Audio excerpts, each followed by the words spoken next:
teachers do, in the first 2 or 3 weeks of school, first month of school, they have the kids come up with their own list of what makes a good learner. And so when they do that, the kids come up with a list, and then one way to do it that I've seen a lot of teachers do is once they develop their list, they put little stickers on the ones that they like the most, like they sort of vote on it. And then those are the ones that have the most votes become the codes. The teacher makes this, but with the verbiage from the kids so that it's authentic to what they decided. So that it's not something that's coming from just the teacher or from a textbook or from something. It's really, a collaborative process with the kids. So students were able to look at their progression, know where they were, and explain where they needed to go next. They were able to take out their progression, or what we call SNAKE, and they knew what standard they were working on, and then within that progression or power standard, within that power standard, they were able to look at those supporting standards and ask themselves, am I a level 1, a level 2, or a level 3?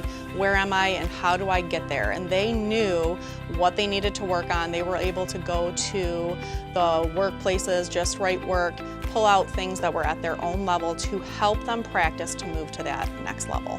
Okay, Mia, what's an enduring standard? I see the enduring standard. An enduring standard is a standard that we do all year, such as, let's say we got a worksheet in like second quarter that was a multiplication worksheet with word problems. That would be an enduring standard because we do word problems all year through. Okay, so it says for this one, for example, I can solve word problems involving distance, volume, time, mass, and money. Involving fractions and decimals. So all throughout the year you worked on that enduring standard. Exactly. Okay, wonderful.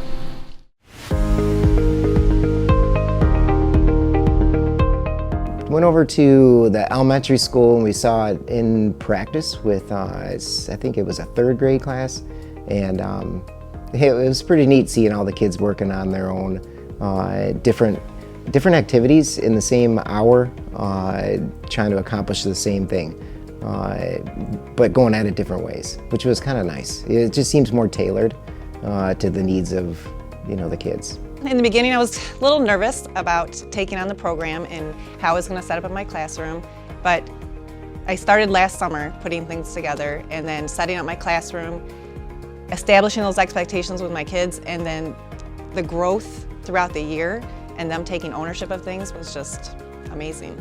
So every day we would do a mini lesson, and after that mini lesson was over, they were given a formative assessment. So that gave me immediate feedback on which students were understanding the topic that we just taught and what students did not. And the students that did not were my targeted instruction group throughout that topic. And so it was really easy to see right away who knew what and who didn't know. And then on top of that, the more beneficial part, I think, was those weekly meetings that I was having with students to check in, and they were given those opportunities to level up. Really gave me a great idea of who knew what, who was ready to move forward, who maybe needed to take a step back and go back to a topic that we had hit before, even in a prior grade level. Well, in the past, right, they get this overall grade and it's got all this stuff in a worksheet that's got 6 or 7 different content things on it. Now I can target in specifically on, like, okay, they don't know how to do this citing evidence part. They can do the basic comprehension, but the citing evidence and explaining that, or they still can't do words in context. They struggle as they move in that stuff. So it's much more specific instead of, my kids got to see why. Now I can give them direct, exact examples of what they're missing out on. There are a lot of teachers who feel very comfortable in their role because things are going well for them as they saw it, but they couldn't see that they could even go further. So I feel that this has enabled those teachers and new teachers as well, that chance to keep growing even beyond where they ever thought they could go. It's been a lot. It's been really exciting and, a lot of challenging times, but then followed right by some strengthening that's really happened. I feel like I thought that I knew what I was doing and my standards and alignment and how to run my classroom with that culture for creativity and growth, but this has really changed my mindset on what it means to be standard aligned and CBE based. and really making sure that our students have ownership of what they're learning and can verbalize that. It's been extremely rewarding, but there's been some times that you wonder what you're doing because it is such a shift in thinking. So it's been exciting though. I feel I know much more now than I have in prior years. Being a veteran teacher of 27 years, I thought I knew what my kids knew. Now I know what they don't know. It's very obvious when you have small group discussions with them, when they can articulate their strengths and their weaknesses.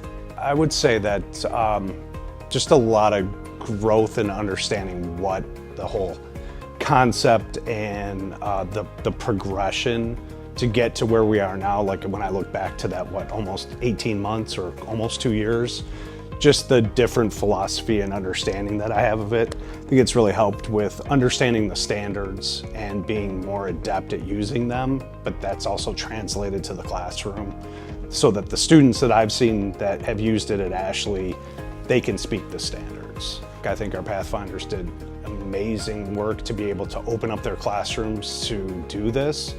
And I think it also helped that we had a good working agreement, so I would go back and edit some of the stuff as we went.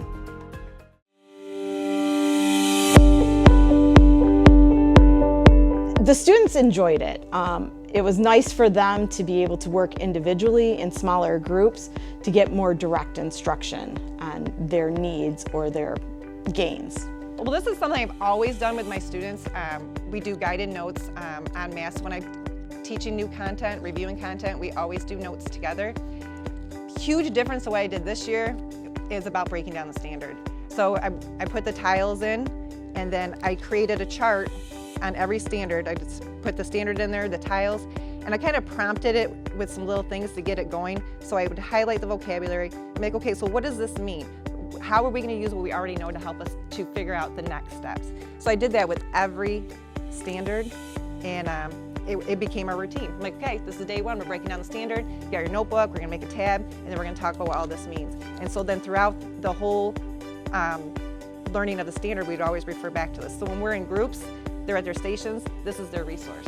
So if they need extra support, they go to their math notebook. We go back to, what is it, probably now 15 years when the math standards came out. That was one of the things that I think never truly got unpacked 100%, so this has been an opportunity for them to see the continuity across grade levels, but also within their grade level to see, if it's 508-1, it's 508-2 is going to build on that one. And so I think it's easier for the classroom teachers to see that progression because they are now immersed in them as opposed to just having standards that are written somewhere that you have to complete. Yeah, this is the IXL that we do. This is where we do math stuff, and there's over 100 different math skills you can do on here. And then if you complete a certain amount of skills, you win awards on here. We've seen extreme progress. It's been incredible, especially at the end of the year testing. When we were analyzing that, we saw kids grow by 30 points in 5th grade, which never happens. Usually that's a kindergarten growth point data, but our 5th grade group, they grew 30 points from the beginning to the end. So we can really see the growth in that as well. And even our struggling kids, their growth was incredible. And it's because they knew where they had to go and what they needed to get there. And so there was a lot more communication of what they needed, and they're seeking it out, and they're able to know that growth is more important than getting that A or B, which is really cool.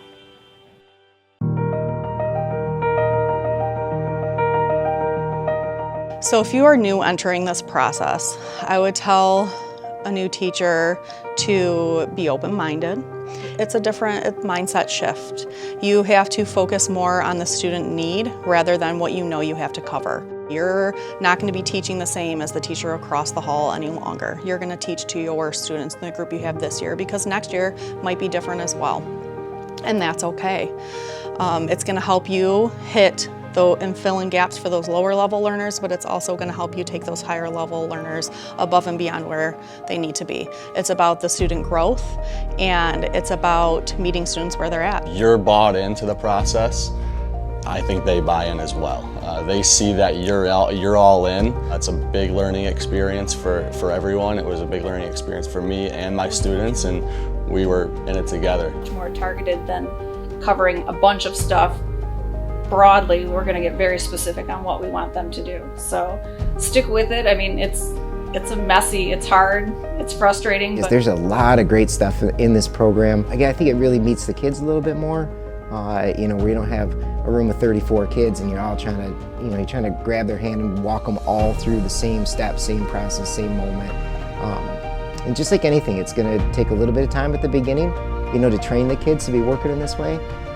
But down the road, it's going to be really nice. I mean, you can see, like I said, those third graders, and they've got years of this stuff in front of them before we get to see those. And they're going to be, you know, experts on this stuff before we are in the next couple of years. My biggest thing I did, I spent a week or two just establishing expectations. We talked about what it means to work with a partner. We talked about what it means to be independent. We talked about what it means when you're working with me, how the function of the classroom needs to flow.